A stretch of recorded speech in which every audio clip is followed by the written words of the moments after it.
I'm joined now on the infamous Rotax couch with Steven Chapman, Luke Millward, and Francesco Cosco.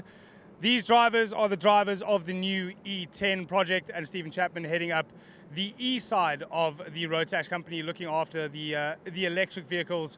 And Steven, a quick overview. You've brought the E10 to Bahrain. It's only going out in the non-qualifying sessions. Chat to me about the idea behind that and what purpose you're trying to achieve. What we wanted to do is we wanted to show people what the product can do and what it can deliver. I think the performance is really exciting. I think it's nice to watch it race with the Minimax. It shows the world that the electric is competitive with the combustion world. So it's just racing, it's just another go-kart and everybody can enjoy it. Yeah, obviously with the comparison to the combustion, it must be difficult on track. Luke, you've been out on track. We've chatted briefly about you on track in the E10. But just give me a quick feel of what it's like to be out on circuit with those combustion engines racing against them here in Bahrain. It feels really good because you just get so much off the corner on them short straights. It's just like having an extra 5 miles an hour, so you're just quicker really along the straights, and you also in the tight bits you have loads of power, so it's nice. Well, it's nice to have that kind of power behind you, but there is a bit of weight. Francesco, you've been in the kart a few times as well. Both of you have been, I think, into the top 10 in some of the sessions. We've spoken about the power, but the handling of that kart, does it feel very similar to a combustion engine, or is it quite different? It's a little bit different. There's like a little bit of high grip than the gasoline one. I hear that there's no sound, it's just a nice flowing noise.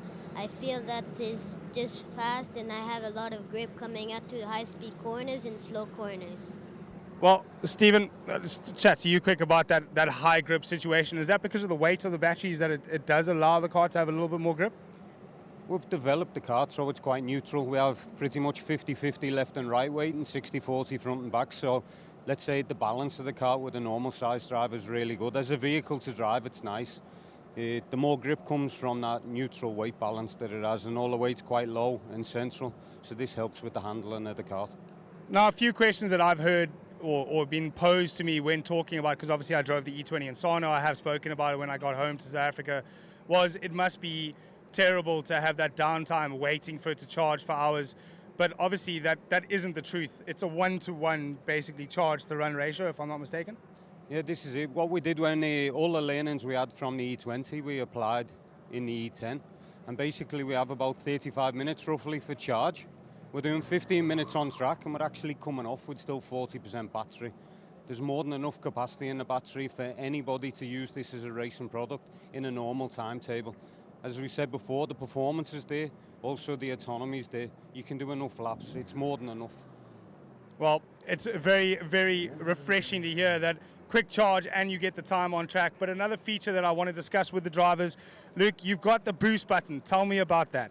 It gets you from your low speed to top speed quicker out of corners, and you can use it about every 45 seconds. So when you use it, it just gives you that extra speed to overtake the people in front. Francesco, do you feel the same with the boost? Is it quite cool to hit a button and feel the kart go? It feels interesting. It works really well when I come out to the corners. For example, like the one at the back. It feels nice.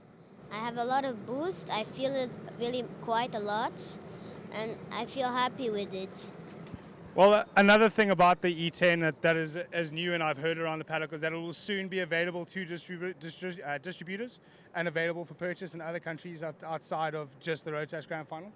Yeah, it's available now. You can order it from any of your distributors. You can contact them now and place your orders. We will have events throughout next year for people to participate with the E10, and it will be a class in its own right next year at the Grand Final. So there'll be 36 drivers participating at this event next year. So it's a real category now for everybody to enjoy. Well, if you are interested in the E10 and the inspiration has come from our two young drivers to get you into it, it is available from your distributors, and it will be at next year's Rotax Grand Finals. But for now, that was us chatting about the E10 here at the 2025 Grand Finals in Bahrain.